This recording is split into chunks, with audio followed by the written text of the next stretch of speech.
this is going to be the future of emergency rescue. So here we're seeing the dolphin want. This is going to be a brave new world where people are going to be drowning, and these things are going to do such a better job because you can't drown one of these. One of the big problems is rescuers getting drowned by the person they're trying to save. When you're drowning, you panic and you just grab onto somebody. Yeah. So look at this. They're sending a little flotation device with motors in it, and it zips super fast on the top of the water. You go find the person. There's the remote control. The person just grabs onto it and gets taken in. Right. Imagine this thing was just on the side of that oil rig. And if somebody splashed into the water, it just sensed them and it just sensed out. That they had fallen in, men overboard, boom, it goes and gets them. Same thing for, on a cruise ship. These things will be on the sides of cruise ships. There'll be cameras waiting for somebody to fall in. It will easily know the signature and then boom, go do it. This Week in Startups is brought to you by Squarespace. Turn your idea into a new website. Go to squarespace.com/twist for a free trial. When you're ready to launch, use offer code TWIST to save 10% off your first purchase of a website or domain. Northwest Registered Agent. Starting your business should be simple. With Northwest Registered Agent, you can form your entire business identity in just 10 clicks and 10 minutes. From LLCs to trademarks, domains to custom websites, they've got you covered. Get more privacy, more options, and more done. Visit northwestregisteredagent.com/twist today. And Brex, the financial stack founders can bank on. Unlike traditional business banking solutions, Brex has no minimums and no transaction fees, and you get 20 times the standard FDIC protection. Get the business account trusted by 1 in 3 U.S. startups at brex.com/banking-solutions.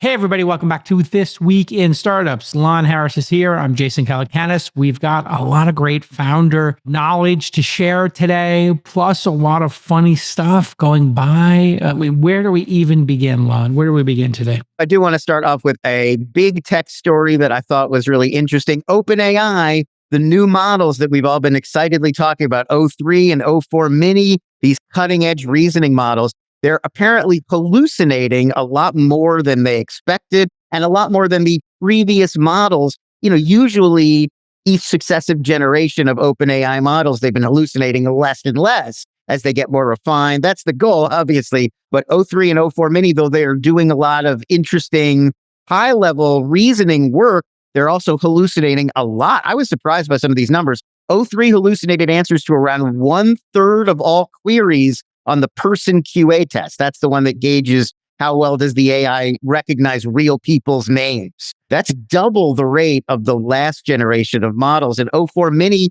did even worse on that test. It hallucinated 48% of the time. That means half the time you ask it about a person, it's going to confidently make up an answer about them that is inaccurate. Yeah, garbage in, garbage out is one issue. A lot of the knowledge bases that you'll get inside of any of these LLMs comes from the Wikipedia. The Wikipedia has a problem with the bios of living persons, BLPs they call them. And these bios of living persons are very contentious. I remember Jimmy Wales and the other co-founder of Wikipedia having this issue where the people who would want to update your bio are people with an axe to grind. So right. It's Larry Sanger is the name. Larry Sanger, yeah, the great Larry Sanger, who actually created the concept of the Wikipedia. He literally introduced Jimmy Wales to it. Jimmy Wales always tries to take credit as a sole founder. It's a little bit of a beef from back in the day. Putting it all aside, if you have one of these pages, I have one, it's very weird, the stuff that winds up there. And then the goal of the page is you have to quote a news source and you're not allowed to edit your own page. So then you have to hire these underground editors who over time have built their reputations, and all that garbage then gets fed into OpenAI, gets fed into Grok, gets fed into Claude. And it's very strange because what is the source of truth for you as a person, especially a high profile person? Is it the press that, might be leaning slightly left on average? If you look at the number of, and this is a complaint obviously that you get from the right, only 5 to 10% of people who are in journalism today in these major publications are on the right. It used to be about 35, 40%. Just over time, it's atrophied for whatever reasons. Then you have people with an axe to grind building your Wikipedia page, et cetera. And then on top of that, the software is not perfect, right? In how it picks who it's talking about or what they did. And so this is a serious issue. And I think the disclaimers that they give, I think that we'll start to see some lawsuits of if somebody were to quote OpenAI or to use OpenAI, I don't think it's enough that OpenAI says, hey, this is experimental software. Right. If it were to slander somebody. So the next wave of cases, and we should look into see if this happened, has there been a case where somebody has sued a language model for slandering them? You start thinking about that, Providing right? inaccurate information. Yeah. Inaccurate information. Here's another interesting wrinkle on this. According to Transluce, which is a third-party AI testing company, they're claiming that sometimes O3 makes claims that it completed actions that it did not. Like in one example, it told the person testing it that it ran code on a 2021 MacBook Pro outside of ChatGPT, like to verify these results. And it technically can't have possibly done that.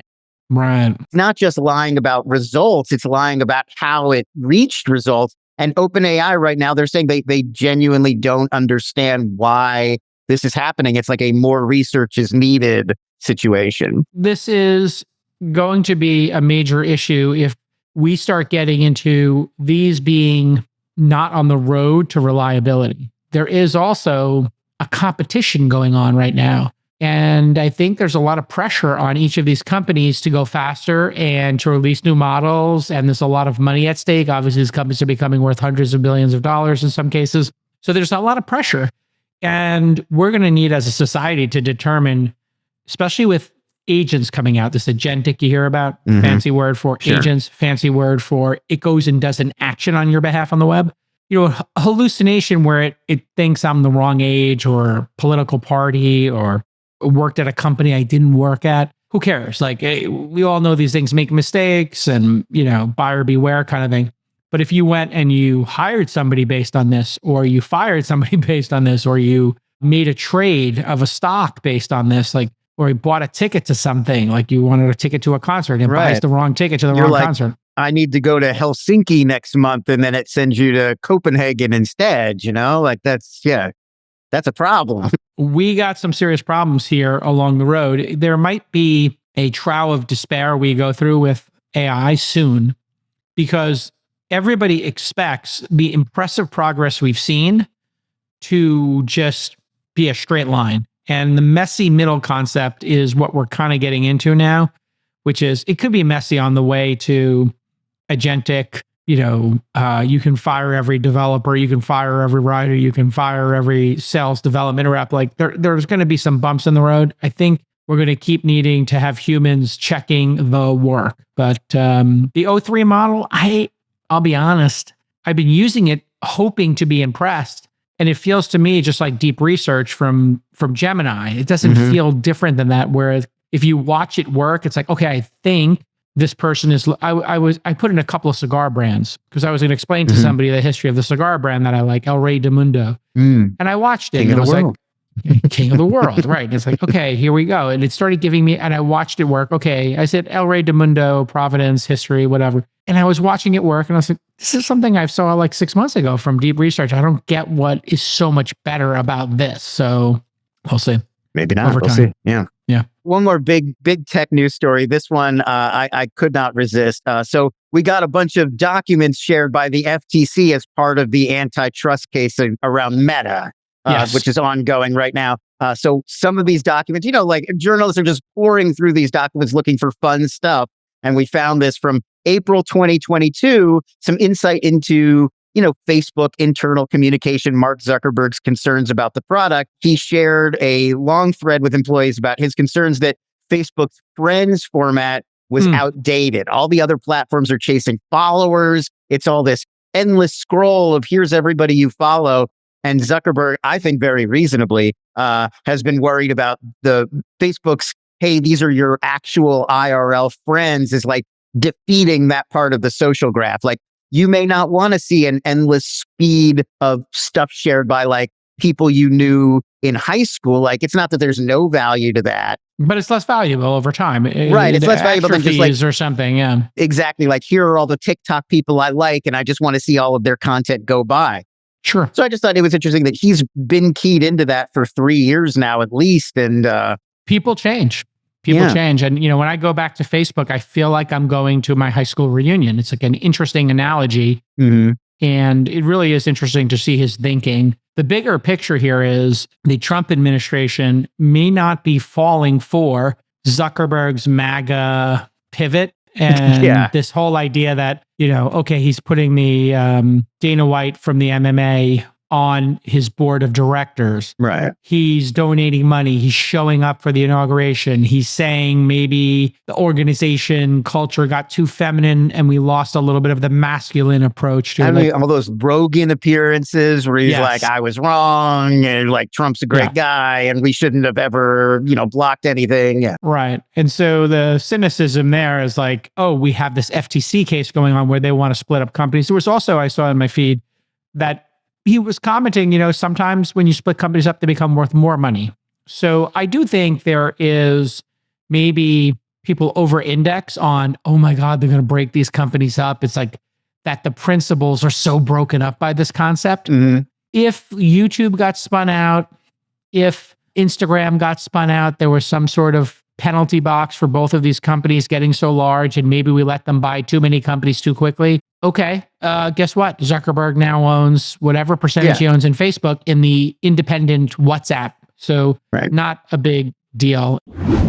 All right, founders, let's talk about your website, huh? It might be a little bit of a sensitive subject. You might be a little embarrassed about it. Let's fix that right now. If you're launching something new, give your brand the refresh it deserves. You're working so hard on your company and your website looks terrible. Do what I do. Use Squarespace. It's the all-in-one platform to make a stunning professional website.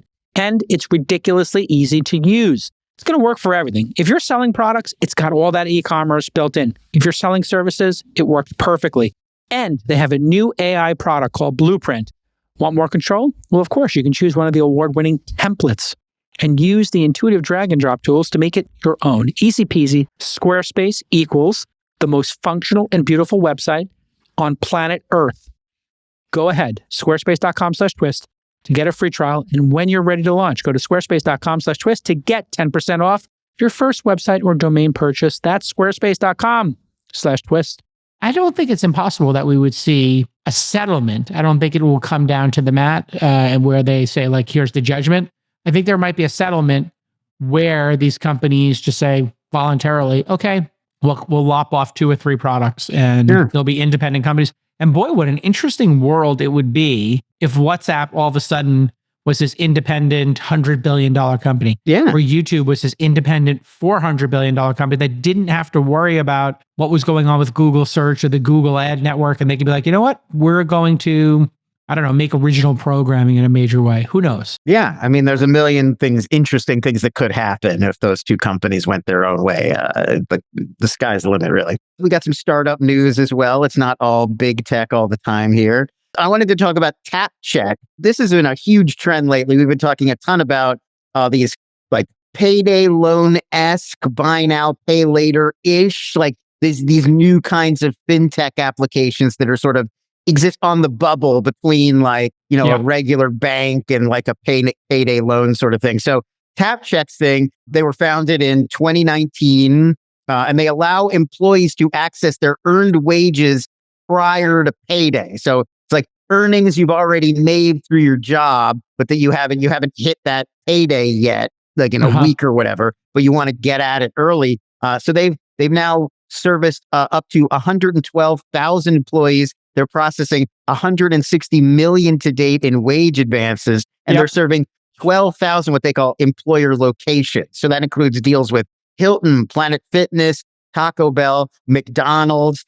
And the way it works is employees pay nothing for the service. So employers, so like if you're Taco Bell, you don't have to pay to put your employees on TapCheck. And if you're an employee, you can get the money in advance, and it's not an interest loan thing. You're just paying a small fee per transfer, like an ATM fee or whatever.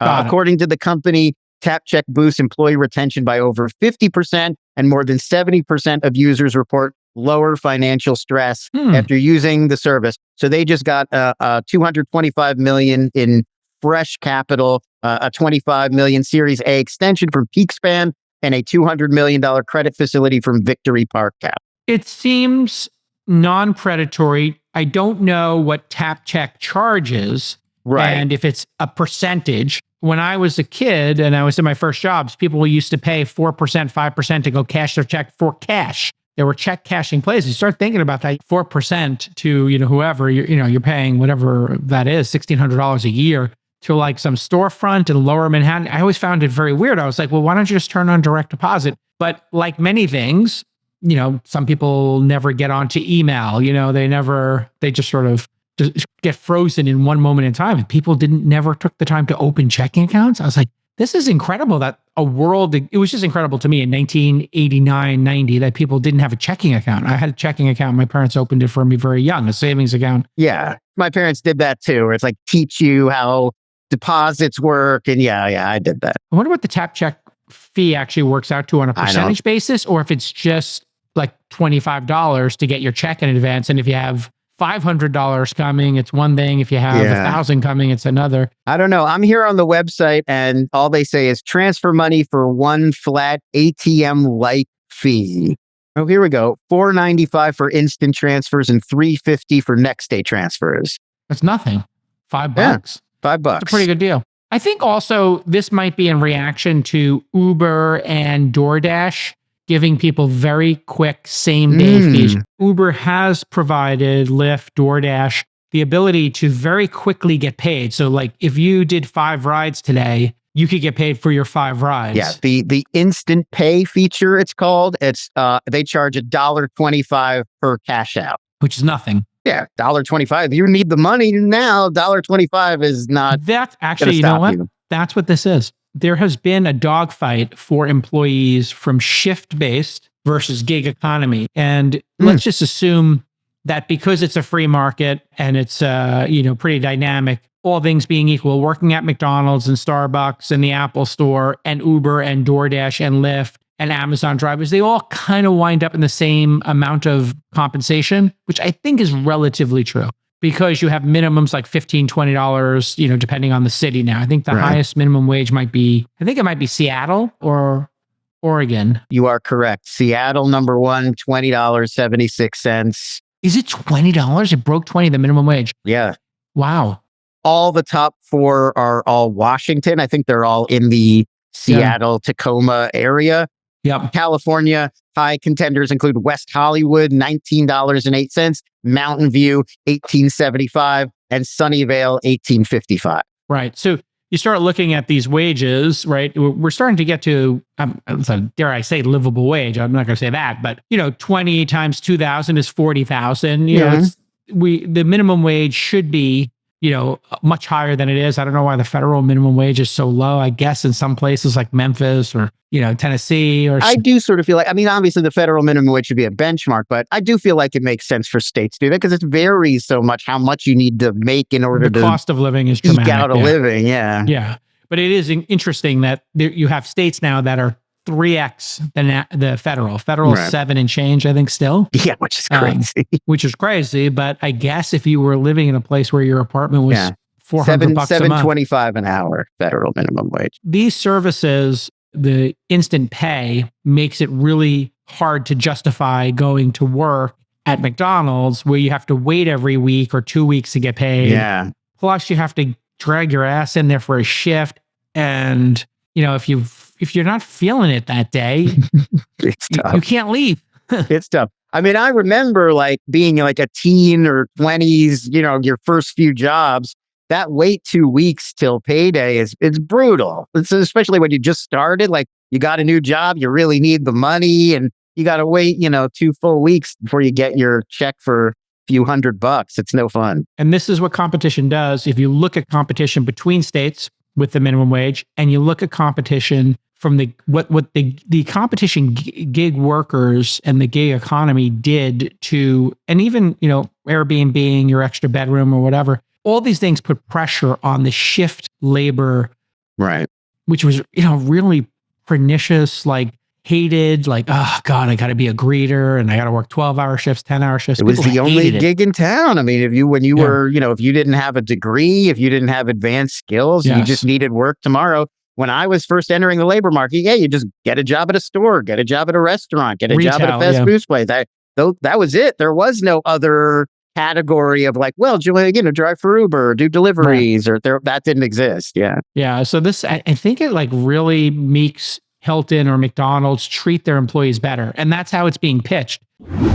Founders, if you're serious about raising money, you need to set up your business the right way. Tight is right, and it all starts with having a registered agent. Investors simply won't fund your business if it isn't structured correctly. Before a VC can wire you the first dollar, they're going to check, is your company incorporated? Is it in good standing and compliant? Missing a filing or losing your status, I mean, it's just going to be a deal breaker for the VC. It's like you're not taking things seriously. And that's what happens during due diligence. That's when a VC makes sure they're not making a mistake by giving you investment dollars. And hey, angels do this as well. And that's where Northwest Registered Agent comes in. For just $39 plus state fees, they act as your registered agent. They handle all the paperwork, they keep you compliant, and they make sure investors see you as a serious business that's worth funding. In just 10 clicks and 10 minutes, your business is officially set up and investor ready. Northwest handles filings, they protect your privacy, and they ensure that you never miss a deadline. These are the chores that you don't want to have to deal with. You need a partner, and Northwest Registered Agent is that partner. Thousands of founders trust Northwest because they keep businesses in good standing. And with their expert corporate guides, you get real support. You don't get bots. You get real people on the phone. So here's your call to action. Very simple, easy peasy, lemon squeezy. Don't let bad paperwork cost you your next funding. Go to northwestregisteredagent.com/twist and get your business investor ready today. For just $39 plus state fees, you can set up your company the right way, fast, private, and compliant. Go to northwestregisteredagent.com/twist today. Now, the last piece to all of this is creating a third category of work, full-time versus contractor. There really needs to be a third, which is a consistent contractor, I'll just say, where a contractor who may work for 2 or 3 different companies, and they each need to contribute into the benefits, et cetera. Or we just make healthcare like a base level of healthcare, and you then would not have to worry about a gig worker not having healthcare, which is, I'm not making the show political here, but we do have companies lowering the cost of basic services. So getting your blood work done, getting like hims and hers for, different type of pills you might be embarrassed to ask a doctor for. Right. But those kind of telemedicine, go direct, that keeps growing. And go direct for mental health with BetterHelp, I think. BetterHelp, yeah. Yeah. So like consumers are actually taking control. And if you think about free markets again, those are putting downward pressure on prices from healthcare companies and insurance companies. If people can roll their own healthcare, hard to do for brain surgery, easy to do if you, need to get, some basic but stuff. not to get super political, but disentangling healthcare from like what you do as your job would benefit us in thousands of ways. I mean, think about just how much more freedom it would give people to make decisions about what they wanted to do for their career. There's no entrepreneur against this. Every entrepreneur and CEO I've talked to, the most MAGA ones, the most left ones, everybody in between, they don't like the dysfunction and the complications that healthcare attached to employment causes, because people will stay in a job they hate because they have the healthcare and they have no choice. Right. And that just creates weird dysfunction.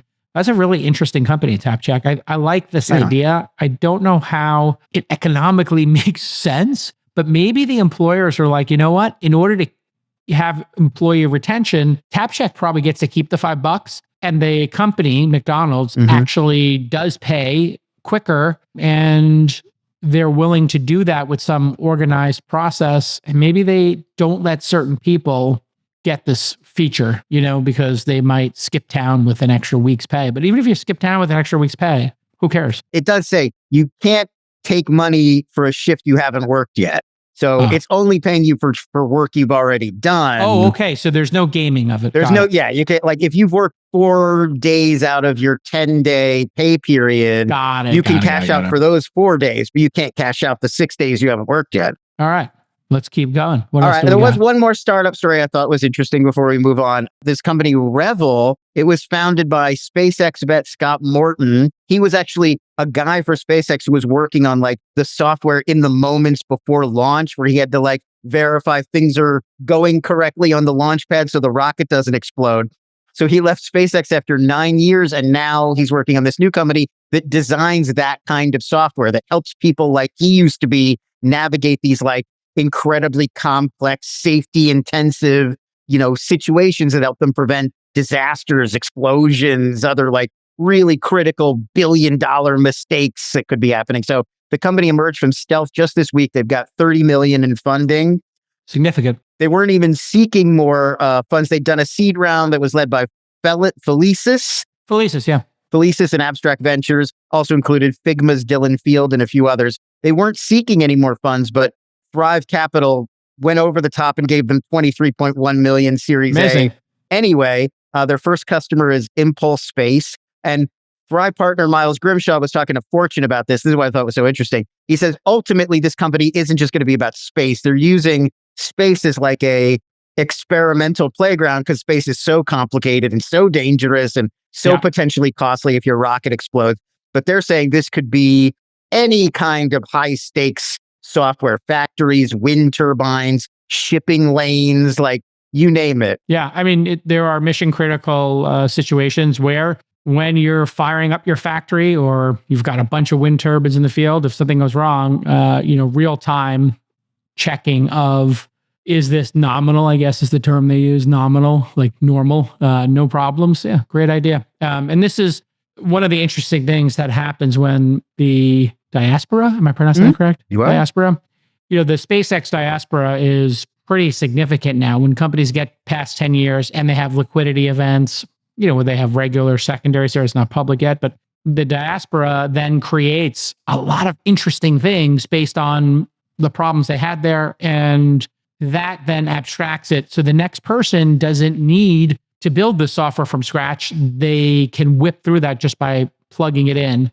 Just like we can use Zoom to record this or Descript, to do our transcripts or editing. Everything's getting faster, and abstracted outside of the company where you don't have to recreate the wheel every time. Yeah. And that's really such an interesting technique. All right, what else we got on the docket? We've got, I call this From the Feed. We got a few videos, fun things that we saw from around the web that we just wanted to chat about. Maybe not news, but human interest or notable anyway. So both of us, you and I both highlighted this one. There was a race this weekend in Beijing, China, where they had human runners facing off against 21 humanoid robots. That is crazy. So they ran a 13-mile half marathon through the streets of Beijing with a bunch of different robots. And so there were competing robots from different companies.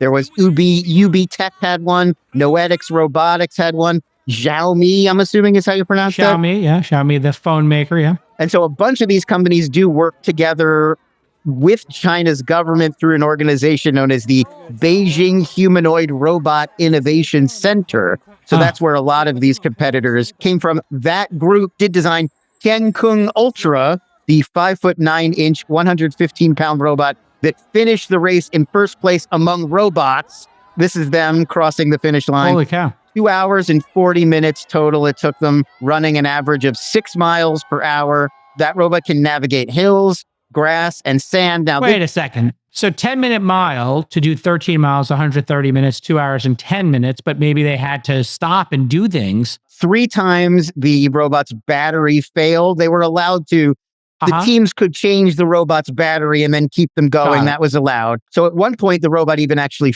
fell over when its battery failed and they had to pick him up and change it out.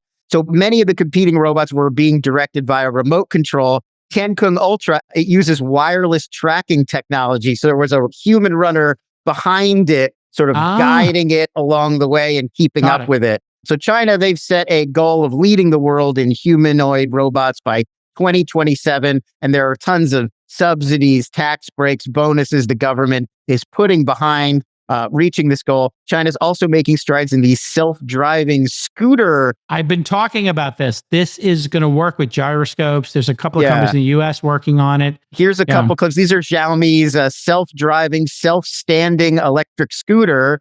And you can see even when they stop or they go very slowly, it's balanced. So it's not at risk of falling over. Of course. These can drive with no driver, but you could also sit on top of it and go for a little bike ride. It works either way.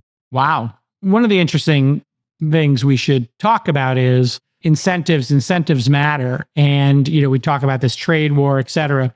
One of the things the government of China can do uniquely, because they have so many resources and they have top-down control, is they can say, you know what, this is a priority. And if your company hits these goals, we're going to give you a bonus. We're going to lower your taxes. We're going to give you money and grants to do this.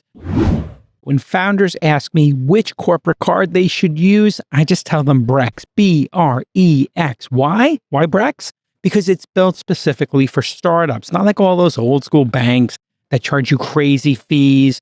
While your cash is just sitting there idle, they're charging you fees. No, Brex has built you a killer banking experience that helps you take your dollars further, and they protect your cash. You raise some money from venture capitalists, you want to protect that cash, and you want to extend your startup runway. Of course, how do they pull all that off? Well, they offer you the best parts of checking, treasury, and FDIC insurance in a single powerhouse account. Knowing everything about your money is non-negotiable, and nearly 40% of startups fail because they run out of cash, and 100% of startups can't afford to make financial mistakes. So get the financial stack that founders trust at brex.com/banking-solutions. That's right, brex.com/banking-solutions. I love Brex. We use it and we love it.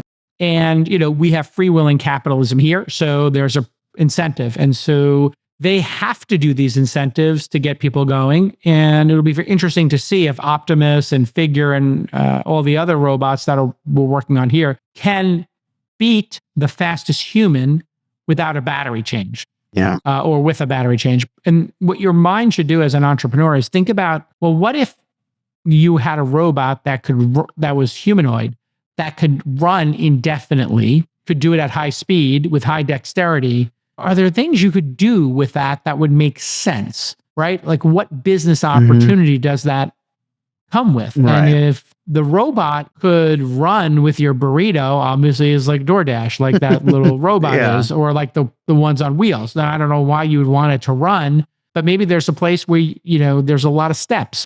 Maybe you're in Italy in one of these small towns, or Spain, where you're doing a combination of steps and roads and back alleys. And maybe the robot is a better way to deliver your pasta or deliver your burrito. But I think that's interesting that it's not like, this is one of those things where it's more like proof of concept. There isn't necessarily a specific job attached to making a robot run super fast. It's just like, can we do it? Well, and then, one of the things I think about is emergency rescue, having spent some time as an EMT. Mm-hmm. If somebody is in the ocean and they're getting pulled out, there are people working on robotic lifeguards, where the goal is for these robotic lifeguards is to throw a device. You would throw a life preserver to somebody. Well, now think about this. You have some sort of device that you throw into the ocean, and it's ferocious ocean. Instead of throwing a lifeguard in there, what if you throw one of these devices in there and you have a remote control? The lifeguard is on the pier and they send one of these like little torpedo things, and the person grabs it and then they bring them back to shore, out risking a lifeguard without the person, and this is going to be the future of emergency rescue. So here we're seeing the dolphin want. This is going to be a brave new world where people are going to be drowning, and these things are going to do such a better job because you can't drown one of these. One of the big problems is rescuers getting drowned by the person they're trying to when save. You're drowning, you panic and you just grab onto somebody. Yeah. So look at this. They're sending a little flotation device with motors in it, and it zips super fast on the top of the water. You go find the person. There's the remote control. The person just grabs onto it and gets taken in. Now, these are currently operated by a person with a remote control. Right. Imagine this thing was just on the side of that oil rig. And if somebody splashed into the water, it just sensed them and it just sensed that they had fallen in, men overboard, boom, it goes and gets them. Same thing for, on a cruise ship. These things will be on the sides of cruise ships. There'll be cameras waiting for somebody to fall in. It will easily know the signature and then boom, go do it. I looked at this because at one point I had a thesis as an angel investor. Where do most of the unnecessary deaths occur and what can we create? And there are people who are making devices for swimming pools, public swimming pools, where that monitors the pool. There's a company in Germany that does it. You watch a pool and it monitors everybody. If somebody's under the water for more than 30 seconds, their little signature on the video that the lifeguard is watching turns yellow. Now, if they're under for a minute, it turns red. If they're under for 90 seconds, it starts blinking, red, like you should go check it out. And then they just know where to go in a pool with 200 kids in it, that somebody either can hold their breath a long time or not. And then there's some people putting these cameras underwater in the pool. A lot of deaths, a lot of this robotics is going to be incredible for rescuing people. If you were lost in the mountain range, sending one of these like horses, like the little dogs, somebody's lost in the woods. You just send 10 of those out. Go look for them. And so when you start thinking about this, like this one seems like it has no purpose, but this could be, not just delivering food, but it could save some people's lives. And that's what I'm super excited about it. Keeping up with the science theme, a team of researchers from the University of California claim they've discovered a new color between blue and green. They're calling it OLO. Let's take a quick look at it. I think they've discovered turquoise. Like to me, this is just teal. I think they discovered the color of Charlie XCX's album, Brad. Yeah. This is not OLO. This is the closest you and I can perceive to OLO. The actual OLO would be more saturated and different. But there are two schools of thought on this. Other scientists are saying they did not necessarily discover a new color. It's a whole debate. So 5 researchers took part in this experiment. They used a device they call Oz. It shined a laser beam into one of their eyes that stimulated only a subset of the rods and cones in their retina. And of course, your rods and cones, that's how you perceive color. So by only stimulating the M cones and not the neighboring L or S cones, it allowed those people to perceive OLO. I mean, this is the promise of Neuralink as well in some of these human brain interfaces. There are limits to our perception. Some of those limits are in the cones and the eyes. Some of them are in the brain. And, they're there for a reason. They're there to optimize humans for, survival and procreation. We don't need to see every color. We see enough. Right. It's enough. It's enough already. And now, you could literally flip some switches in your brain and be able to see, like Daredevil sees too much or Batman or something. I mean, I'm kind of down with the extrasensory perception. Imagine as humans if we could put on glasses and or contacts or an implant and be able to perceive like this ability to see at night or to see, other signatures. If it was like a biological change, we're so enthusiastic about robots and all this kind of stuff. I think we're going to start getting pretty stoked about what we might be able to do to our own biohacking bodies, right? Right, yeah. We were told by now by science fiction that we'd be augmenting ourselves and it'd be much more cyberpunk than it is. So I think we're all waiting on that. We're a little overdue for some cyberpunk action. Where's my cyberpunk augmentations? So last one from the feed. This was the thing you sent us. So Tim Dillon, the comedian, local Austin favorite. Tim Dillon was recently a guest on the All In podcast. Yes. He had Andrew Schulz on his podcast recently, another recent All In guest. We're getting a bunch of comedians who like the pod. There's a lot of people who like the pod. The Schwarzenegger's son, who was on The White Lotus, is a fan of the pod. Patrick Schwarzenegger. And we've become micro celebrity friends, and we now DM with each other, both of us being micro celebrities. I feel like Patrick Schwarzenegger at this point, he's a full-fledged celebrity. Okay, well then I'm the micro in the relationship. You're getting there. I'm getting there, sure. Dillon and Schulz, they had on a episode of Tim Dillon's podcast recently, they discussed their All In experiences. Oh, hit me. Would you rebuild it? Would you build another $20 million house in an area where that could happen? Okay, this is so interesting that you're even saying this. I was talking to the All In guys earlier, and I think it was Chamath was saying this, like, This idea that there's like a home on like 0.4 acres that's worth $100 million. It's crazy. Like Silly. there's just these crazy ideas that we need to completely rethink. Get rid of. I agree with you. And they were, speaking in economic terms that are like far beyond like my understanding of shit. But just this idea that like It's far beyond their understanding. All right, too, fair you enough. know, in people. But I'm kidding. I like them. I like those criminals. It's pretty great. It's funny. Tim Dillon took the piss out of us multiple times. I loved it. That's what he does. That's what kind of comedy I he like does. both of them. You saw both appearances on All In. Did you give one Sure. an edge? If you had to give one an edge, which one? I will say, and I think this, much love to Tim Dillon. I think he's a very funny guy. I enjoy. Yes.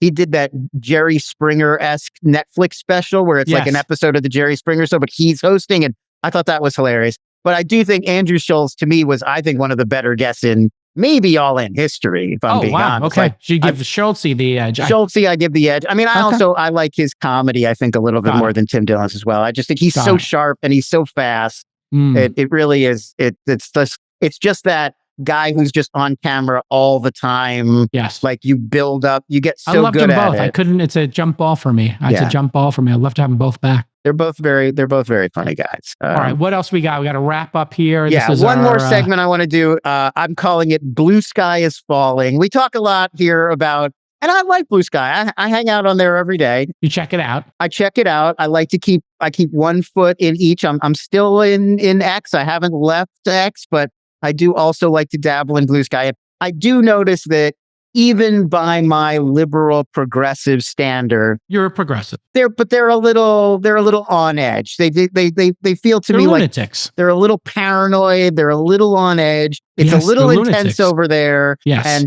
And I do sometimes worry about them a little bit. So Blue Sky is Falling is our opportunity to look at what they're worried about this week over on Blue Sky. Blue Sky is falling. Got it. They're very worried about robots this week. 404 Media did a report that Serve Robotics, that's the company that runs those little delivery bots like Love Samo those. and Coco, who drive along the streets of Hollywood and bring people their Uber Eats. Fantastic. It turns out that Serve Robotics has been working with the LAPD and will sometimes send footage recorded by those robots to help in ongoing criminal investigations. Fantastic. Great. In this particular case that 404 Media was talking about, suspects were attempting to steal a Coco robot. And so the company sent the police the footage that they captured of the suspects. They've since been arrested and convicted. Yes. So because, these robots, they're driving around the streets, they're recording Fantastic, footage yes. all the time. It is sort of like a They're like roving Nightscope. surveillance There's camera. a Nightscope. These are RoboCops. There's a company, Nightscope, that, for over 10 years now has little robots running around. Nightscope is the name of it. And that's awesome. Wait, what's the position on Blue Sky? These robots they're narcs. You can't trust they're can't narcs. trust your delivery robot because it's just going to narc on you to the fuzz. That's what Blue Sky is upset. Oh, I see. They're going to narc on. Yeah, I mean, but if they're in LA, they're probably delivering cannabis. These guys are probably, these robots are dealing anyway. I would imagine, if Ease is not working already with Serve Robotics, those two companies should absolutely get together. That's a no-brainer. No-brainer. And you know what I like about this as well is providence and knowing this is one of the greatest gifts, to returns. I had ordered something to the ranch. I never got it. I'm like, where are my hangers? I'm trying to get these nice wood hangers for my suits. We talked about this at the office. Yeah, you got to have the wood hangers because it keeps the shoulders looking nice on your garments. The shoulders looking great. You got to keep the shoulders looking nice on your garments. Yeah. You take care of your clothes take care of you. And I'm looking and I'm like, they didn't come. And it's like, it was delivered 2 days ago. I'm like, it did not come. And then I looked and it had a picture and it was a picture of some other doorstep. It is not my doorstep. And I went through it and I get dumped into AI, customer support. And it's like, your package was delivered. Is this not your package? Is this not your home? I'm like, that's not my home. They're like, did you check with your neighbors? I'm like, yes, my neighbors know to bring stuff over here. They're like, okay, issuing a full refund. Yeah. Done.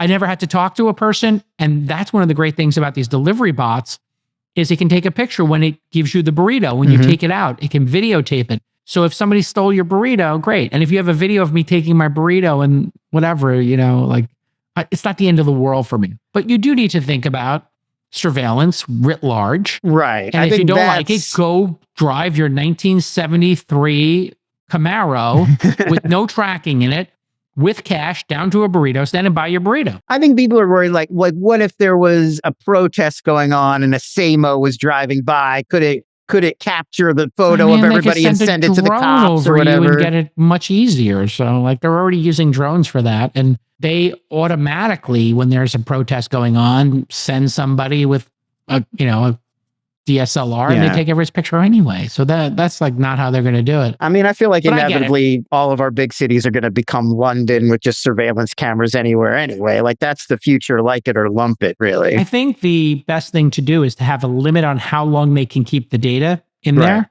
and then what type of data. So I would say, if you want to get more granular about this, should they be able to keep faces in a database indefinitely?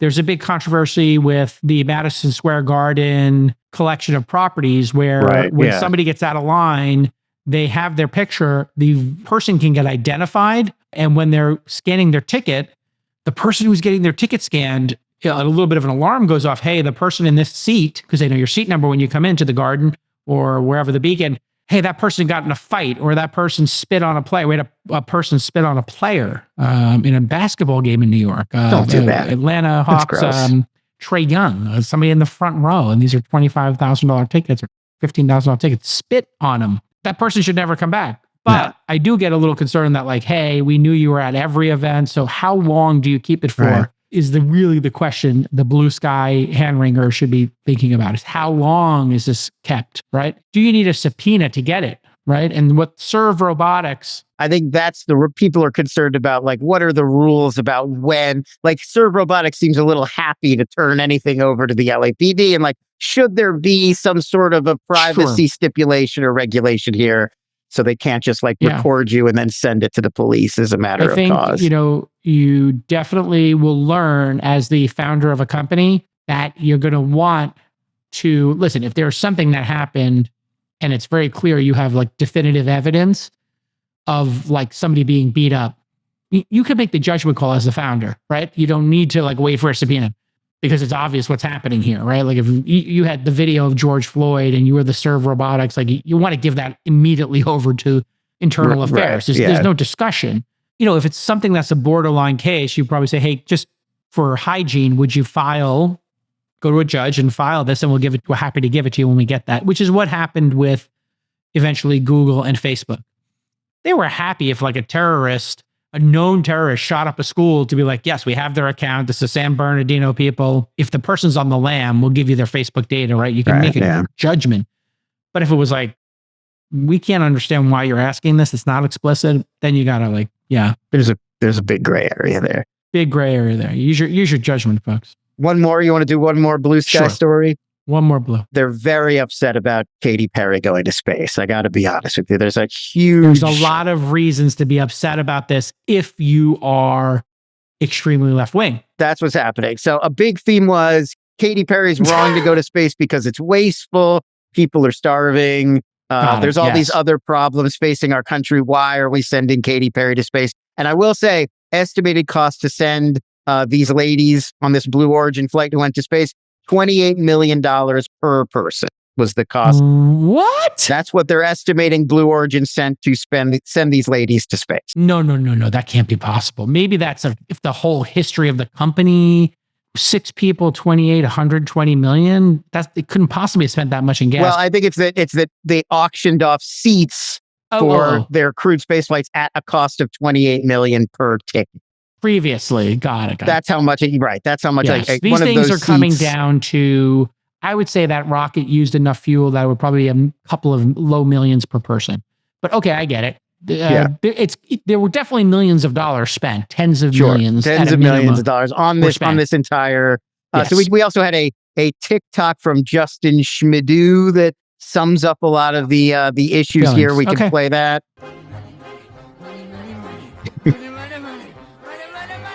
So just pointing out wasteful, all this CO2, and the rest of the world, we're going through all of this environmental devastation. Yeah, that's a big jump there. But here's the comment from Elizabeth Delory on Blue Strike. Katy Perry went to space, cried feminism while NASA forced to remove women's achievements from their history, caused an enormous amount of environmental damage, and contributed nothing to art or culture while she was up there. She released a set list for a tour that can't even give away tickets. Okay. Wow. There's a lot in there to A lot unpack. going on. People hate Katy Perry. There's something about Katy Perry people now hate. Yes. I think that's most of it. I think if you picked a more popular at this moment pop star, like if Sure. Ariana Grande had gone to space, I don't think you would have Yes. gotten this kind of If blowback. Chappell Roan had gone to space, I think the other piece of this is we're going to have to get used to space tourism. This was presented as an achievement in science and technology for these individuals who did nothing but strap themselves in and maybe take a Xanax or something. I don't know. Oh, I would have. I I feel would like have Gail taken King two. definitely took a Xanax. I mean, that's got to be nerve-wracking to be on the tip of that thing, and it's a lot of noise and a lot of force. No, I give them a lot of credit. I would not, we've said this before, I would not go to space. No, of course not. It's Never. too risky. I would never do I that. would give them the credit for being brave to sit on the tip of the rocket, but they presented it as if they did something for women, which they did not. There was not. This had nothing to do with gender. Had nothing to do with science. This is like if a bunch of women, if Katy Perry bungee jumped, and you were like, "Oh my God, she's so brave! She just set women forward." This was like an achievement for women because it's like, no, that's weird. Now, if a woman who was an astronaut who went to school for 20 years was the first woman from Japan to go to space or whatever, like that is an achievement in some ways because we very recently had a notable female astronaut. Boeing stranded her on the International Space Station for months. Nobody knows her name. Exactly. Now, to make the jump, I always think making the jump between using fuel and It was Sunny Williams, by a the way. monsoon. Yeah, Sunny Williams. Shout out.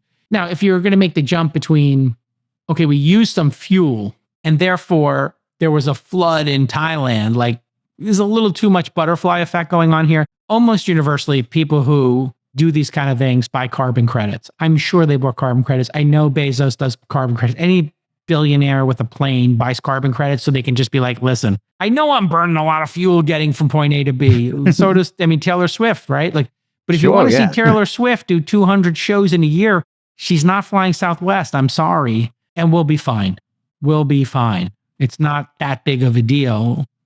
They could go buy carbon credits, and then that goes to putting discounts on Teslas and other EVs. So that's a whole separate issue. There's a lot of concern about the carbon credit system and how corrupt it is and how... Does it work or not is a question, of course, but it is something done in good faith that a lot of countries are working on that kind of works. And sure, there's some on the margins, I'm sure, scamming going on. I think it's better than nothing. I think we can all agree. It's better than not trying. Step in the right. Yeah, we're trying here. The good news is, based on what I know about technology and the rate of innovation, everything we're worried about with global warming, I think we're going to outrun it with tech. I hope you're right. Listen, when you watch the number of nuclear power plants that are being built, it's pretty amazing. And if you look at the cost of solar, it has plummeted faster than anybody could have ever imagined. It's so cheap. I'm looking at putting solar on my ranch. And I got a quote for $60,000 to be off grid. And I was like, that's still a little expensive for the average homeowner, but not for me. And I'll do it for shits and giggles just to be off grid and, for the zombie apocalypse. Well, you already have a bunker on your property as well. So you're like, I'm ready. 2/3 of the way there. Bunkers, I'm all in. I got just 3 water sources. I'm good. Those big cream corn tins and you're set. I haven't bought those from Alex Jones yet, but we'll see. Maybe you can drop them off if we're both in Austin. Yeah, those big buckets of food. No, I mean, I think it's becoming so cheap to go off grid that people are now like, I 10 years ago or whatever, 14 years ago, bought one of the first Roadsters, number 16. I was the tip of the spear on that. It's like, this doesn't make economic sense, but if Tesla survives, maybe it will help. And maybe other companies will start making EVs. Sure enough, that's what happened. Same thing happening with solar, carbon credits, all this stuff. It's all going in the right direction, folks. I don't think you have to worry about it. Like the fact that people are on blue sky thinking the blue sky is falling, the blue sky is not falling. Energy sustainability is a certainty. There are 15 different paths to being energy efficient. There were 2 or 3 days in the past year where Australia and Germany, which isn't exactly known for sunny days, had more coming from renewables than from other sources. Texas is the number 1 solar installation place in the world. Yeah, you see them all over the place out here. And well, it literally is like the people here understand like sun, it's pretty hot here, sun and energy. They understand the energy business. They're really investing in. You know what other places doing it? Middle East. They get it as well. Yeah. They're putting huge solar farms all across UAE and other places. So like, yeah, we're pulling oil, but we do know like it's going to run out and there'll be peak oil at some point. So this is all good stuff. I love, if they're worrying about it on blue sky's falling, it probably means we're going in the right direction. That's what I take from the two stories we picked. All right. This has been amazing. We will see you all on Wednesday. And thank you for tuning in. He's x.com/Lons. I'm x.com/Jason. I am on Blue Sky and I'm using Microblog. It's a very cool federated service app. You should try it. It lets me post to Threads, Blue Sky, and Medium. All of them. But not Twitter, Facebook, Instagram, and others. So I would very much like a piece of software that did that. I think what I'm going to do for now is use my Athena assistant and say, I'm going to post on Microblog. You post it on these other services for me, like these kind of official things. All right, everybody. We'll see you next time. Bye-bye. Hey, everybody. Welcome back to Twist. This is Alex. Now, if you watch the show a lot, you know we talk about AI, we talk about startups, we talk about big markets, regulated, unregulated. One thing we don't talk about is the world of getting into a medical residency. But as it turns out, that is a very interesting place to build a company. One such company is Thalamus. They've built software tools to help schools find the right people to bring into the residency programs, to make the process smoother, more intelligent, and more efficient. When I first heard about this, I thought to myself, isn't that kind of a niche? Well, I wanted to learn more. So joining me on the program now is Jason Reminick, the co-founder and CEO of Thalamus. Jason, hello. I know you're in a hotel room. Thank you for making the time. Thanks, Alex. Good to be here. So because my spouse is a doctor that's gone through the medical residency trek, that was a fun 5 years.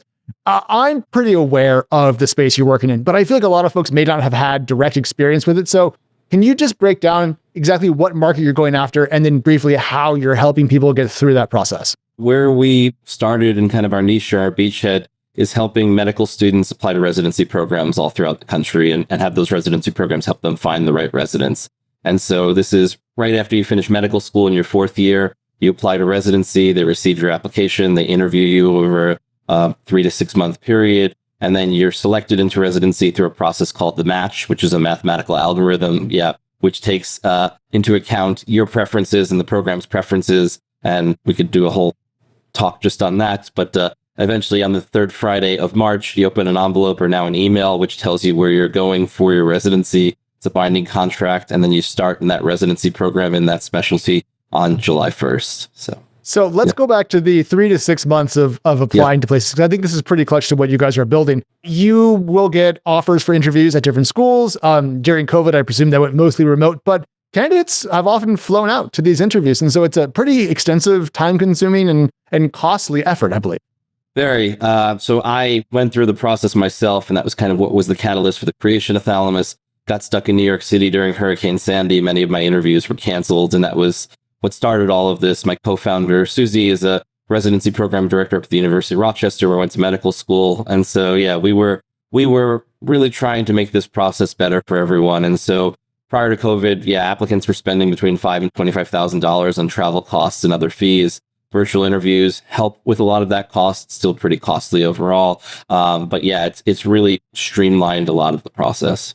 So let's talk about Thalamus, the product. Essentially, as far as I can tell, it's a series of digital tools that help medical residency programs handle applications coming in, organizing and scheduling all the important things that they need to do, because it's a lot of logistics, let's be honest. Yeah. Then you have a thing called Cerebellum that lets you compare your program's metrics, which I presume is number of applicants, quality thereof, and matriculation rates and so forth. And essentially, you just want to make sure that every process of post-medical school into residency has become digitized and smoother, is my read of things, but correct me where I'm wrong. Yeah, for sure. So, I mean, back in my day when you had to apply to residency uphill both ways in the snow, it was lots of emails and phone calls. And so we've built software as a service that we sell to hospitals, be they individual programs like pediatrics or internal medicine, or now more likely entire health-wide systems. It integrates with the application systems everyone's using. They import their data. They invite the applicants to interview. The applicant creates a profile on our platform. It takes about 5 seconds. And then they're scheduling their interview in real time, kind of like Open Table, but instead of booking a restaurant, they're booking a residency interview. Back on the hospital side, it's a process-specific applicant tracking system that allows them to score candidates, write notes, and do everything they need to do to hire everyone through the match. With COVID, we accommodate virtual interviewing on our platform. We have our own homegrown solution, but also connect to all the major video conferencing providers, API. And then, as you mentioned, we have Cerebellum, which measures all of the outcomes related to geography, which is a major driver for people practice and other KPIs. And then we also have Cortex, which is an AI and machine learning tool that screens and aggregates key application data to help the hospitals identify key data that they're looking for and streamline those selection processes as well. I want to get back to the electronic residency application service in a second, but on the point of using the Cortex service to apply AI and ML to screening applications, I'm completely torn about this. On one hand, efficiency, good. Looking at more candidates, lovely. Being faster, huzzah. But then I worry about candidates that might not, color in the lines for what that program is looking for and therefore might get overlooked. So I presume you guys have good thoughts about this, but how do you avoid the AI ML systems perhaps cutting out certain people that may have been good candidates?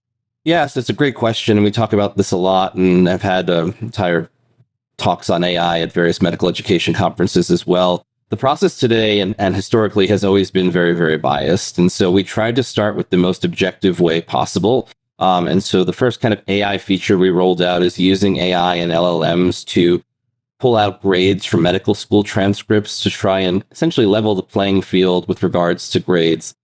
This is a whole sub-talk in itself as well. But medical schools have very different grading. They have what they call core clerkships, and core clerkships are what you do in your third year of medical school as you get out into the hospital to learn about internal medicine and surgery and pediatrics and OBGYN, et cetera.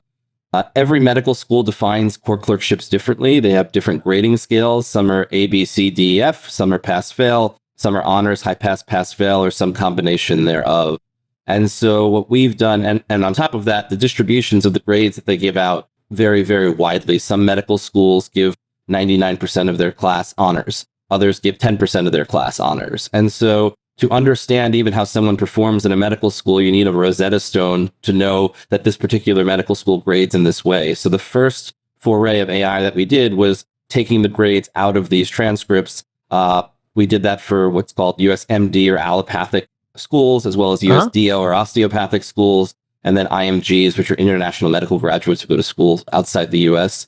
For the DOs and IMGs, for the DOs and MDs, they're similar curricula, although DOs have internal medicine 1 and internal medicine 2 and surgery 1 and surgery 2. So there are all these different nuances. And then IMGs in international schools have medical school that's 7 years and have 5 different internal medicine clerkships and have transcripts in other languages that are translated. But you guys took all that and you, I presume, harmonized and standardized it so that way schools looking at internal medicine 5 high honors versus a C from this school and a similar thing can say, okay, well, they give out 90%, they give out 10%. So like you got to level it out. So essentially, instead of AI and ML possibly bringing bias into the system, in fact, you're using it to rip bias out of the system. We're trying. And so this was a very objective way to do it. There are ethical AI principles that were put out by the Association of American Medical Colleges. We abide by those. We also think about this an awful lot. We have questions like, can you use AI to screen letters of recommendation and personal statements to pull out key themes? And that's something we're looking into also.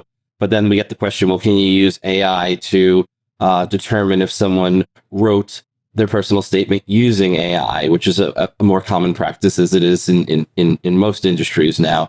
And the short answer is yes, you can use AI to check for AI, but the much more complicated answer is individuals, as an example, who can be considered neurodivergent have a much more higher likelihood of having their writing picked up as being written by AI when it's actually written by a human. So these false positives. And so, we think about this an awful lot. We're trying to move through this in a very calculated way to bring more objectivity and objective data to the process without increasing, and in many ways trying to reduce bias as well.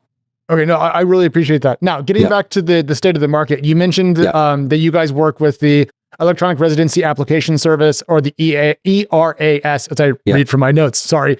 Not my usual set of acronyms. I'm not going to lie, Jason. Absolutely. But you also have a collaboration with the Association of American Medical Colleges. And you guys say that you have 8,000 residency and fellowship programs that currently use your software. I pulled some data from the NRMP. Sorry, everybody. That's the National Residency Matching Program. and they had roughly, I think it was like 6,000 or so fellowship residencies that were part of that. All this is to say, have you cornered the American market for your software niche? Because it feels to me like you've done it. Congratulations. Well, thank you. Is there that much more for you guys to eat in this first, niche that you're going after?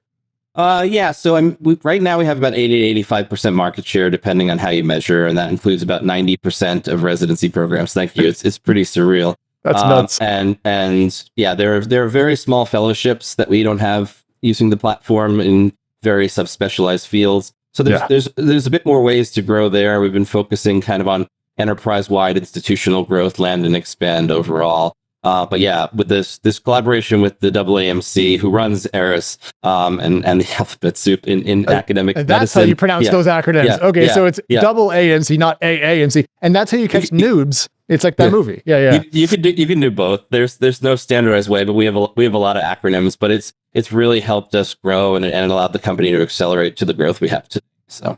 Okay, so the obvious question then becomes, what are you going to do next? Because 85% market share is at once an absolute triumph and also doesn't leave a lot more of the world to conquer. So, correct.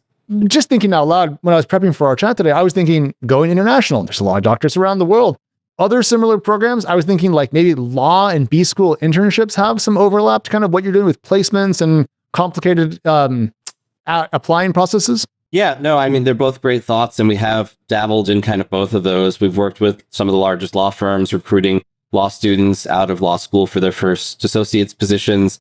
We've worked with pharmacy programs, dental programs, physical therapy programs, kind of the medicine adjacent programs within hospitals and health systems. There's definitely challenges, especially post-COVID, with regards to just doctors in all countries. The thing we're focused on right now and where we see the most opportunity is, as challenging as it was to recruit a resident or a fellow to a hospital, recruiting doctors post-training is even more challenging. The average hospital is spending $250,000 to recruit a doctor. It takes them 6 months to find that doctor. In those 6 months, they lose $2 million in clinical revenue, and they're doing about 130 physician searches a year on average, which is $250 million per hospital. And the best math I can do, it's about a $300 billion problem, accounting for 7.5% of the $4 trillion healthcare costs annually in the U.S.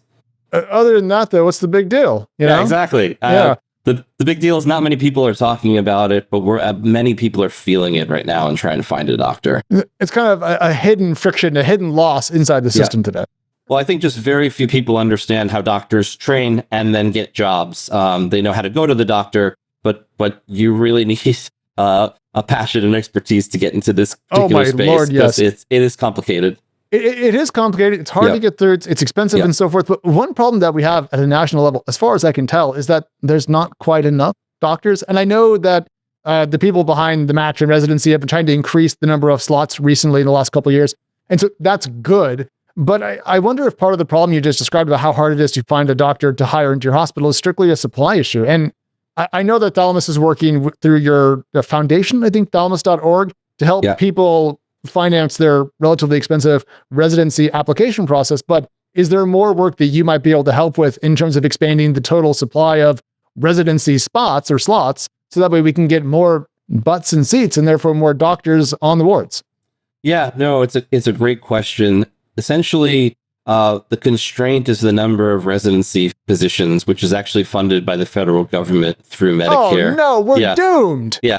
It's about $16 billion a year through Medicare to incentivize hospitals to train residents. And the number of spots that are funded has not increased significantly since the 1980s. The largest increase recently coming out of COVID was through the Consolidated Appropriations Act of 2021, where they added 1,000 positions. I wouldn't say we're doomed. We're having discussions at the national level as well. I think this is a very challenging thing. To your point, it's not just a supply issue. It's a supply and demand issue. It's a very interesting kind of economics markets issue. And so we're trying to work with legislators, and this is a very bipartisan issue on both sides of the aisle, to help provide more real-time data to measure these markets overall to assign these positions. Because you can put a dermatology spot on the moon and it will fill. If you wanted to put a family medicine spot in, let's say, rural Arkansas, you have to be a lot more strategic as to where you put that and when, and kind of measure these markets as you would measure the stock market and understand whose stock is high and whose stock is low and such as well. And so thalamus.org came about because Well, many reasons, but essentially, if someone looks like their doctor, speaks the same language, reminds them of a close friend or family member, people get better healthcare outcomes. That's been proven in the medical literature time and time again. Also, individuals who are from rural and underserved communities are the most likely to practice there. But you really need resources to become a doctor. The average medical school debt is about $250,000 and increasing, and even applying to residency prior to COVID was between $10,000 and $25,000 on top of that debt.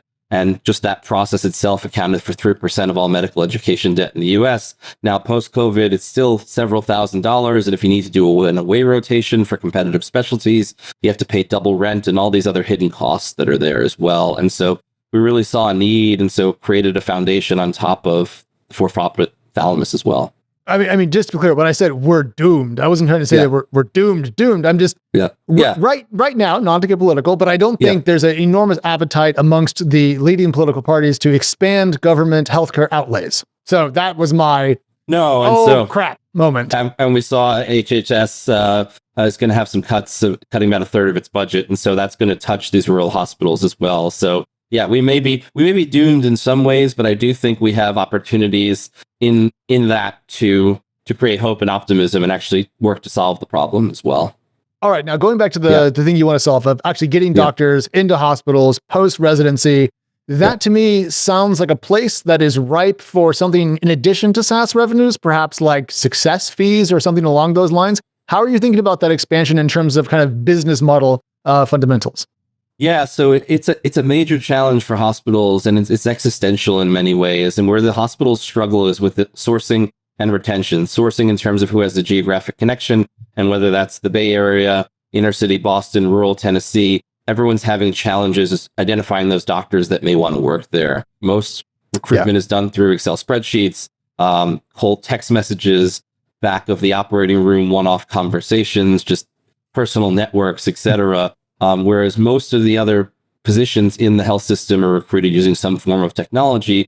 Question always is why, and a lot of it has to do with recruiting a doctor is a very, very specialized thing. And it's different than recruiting nurses and physical therapists or even support staff at the hospital, etc. And so it's lagged behind in terms of technology. A lot is done through online job fairs, job boards. There are some more now technology moving companies, but the real competitive advantage that we see is we're working with essentially the entire upstream market now. To become a doctor in the United States, it's very surreal. You essentially have to use Thalamus now, and we're having early intros to doctors in a spot where they're not the high performing, high earning individuals yet. They're very much at the beginning of their career, and there are only so many companies serving this space. And so we've really tried to be there for the physician or the new physicians trying to navigate this process with the hopes that we can then also help them find their jobs in the future. If you're curious why it's so hard to do this well, people out there who are listening, and you want to just get a taste of the difficulty that, just to pick one example, residency programs deal with, try to figure out what to do with a married couple graduating from the same medical school with two different specialties and try to find them one hospital chain or group that will take them both at the same time. And you'll see part of the myriad issues that come up here. So Jason, I'm really glad you're working on this, but it would be remiss if I didn't bring up something very interesting. So last year, early, I think it was the first couple months of the year, you guys swapped over to a public benefit corporation. And, you know, I've been talking to founders for a long time. I've talked to a very few who have that tag. I know you are a venture-backed company, so I'm just curious how you balance having a public interest as part of your overall remit and also, you know, having standard kind of venturonomics breathing down your neck to ensure that growth and gross margins stay high. Yeah, no, it's a great question. And we had a lot of discussion with our board and our team and our customers. And so I learned about this as a structure because Capor Capital was one of our early investors as well. And several of their portfolio companies are public benefit corporations. For us, it was kind of always within our core DNA, but this provided us a more intentional way of talking about it. And so we say we're very mission driven because we are. Our mission is to ensure the right doctor ends up at the right hospital to treat the right patients. What that means to me is it's 3:00 in the morning, someone's rolling up to an emergency room, having the worst healthcare event of their life. What is Thalamus doing upstream to ensure that that right doctor is there for them? Right could mean so many things. Yeah. But what we saw was that mission and our ability and our profitability, our revenue, et cetera, are very aligned. And so as the mission is more successful, the company continues to grow, the revenue grows, the profitability grows as well. And so we had a long talk about this amongst our board, and we really wanted to look at and did a lot of research, like would this impact our exit and would this impact our ability to raise in the future? And all the research that we found, well, not so much. Additionally, as this collaboration formed with the AAMC, like that mission alignment actually was one of the main things that pushed us to really getting this partnership in place, which has in many ways been a company changing relationship in many ways. And so it's also made it easier for us to talk about our talent and what we do with our team and our workforce. And so we talk about this with candidates and engineers who are looking to provide impact. Like impact is very much a currency at Thalamus. And it also just drives that continued growth of the company. And so it's kind of funny, like people ask me like, well, what did your customers think about it? I got more positive emails from customers once we did that than any feature we've ever released, any product. This is a message that very much resonates within healthcare, within the healthcare space, and with physicians. And it's been kind of a very, very interesting journey. If you're a doctor working at a hospital group, you're more at the behest of the bean counters than leading them, if that makes sense. So that all tracks very well with me. Yeah. Jason, just before I let you go, you mentioned the kind of second act of the company, helping doctors get placed into hospitals. To me, that seems like an even bigger market than the one you're attacking today. So I'm presuming that there's still lots of growth to come. Lots of growth. The best estimate we can make is it's a total addressable market of about $30 billion, and the fastest growing. Yeah, the fastest growing recruitment industry in the country. So we're really excited about the position that we're in. We're very fortunate in many ways. And some days it still feels quite surreal, but yeah, really building to that next step and that next phase and solving a very acute problem that we're all feeling and needing to go to the doctor. And it's thalamusgme.com. And what is a role that you are having a hard time hiring for, just so we can throw that out into the air for you? We're hiring, I don't know if it's a hard time, but we're hiring a lot into product and engineering. So software engineers, front end, back end, data. We're really looking to bring in some really great data scientists, as well as those folks helping us to build this next product. We have some ideas of where we want to go. We're looking to work with really smart folks to help us get there. So, yeah. All right. Well, Jason, thank you so much. When you launch that next product, come back on the show. I want to hear about how it goes. And if you get an even bigger reaction to that than you did with going to be a public benefit corporation, we shall see. Jason, thank you very much. Thanks, Alex. Thanks so much. Great to be here.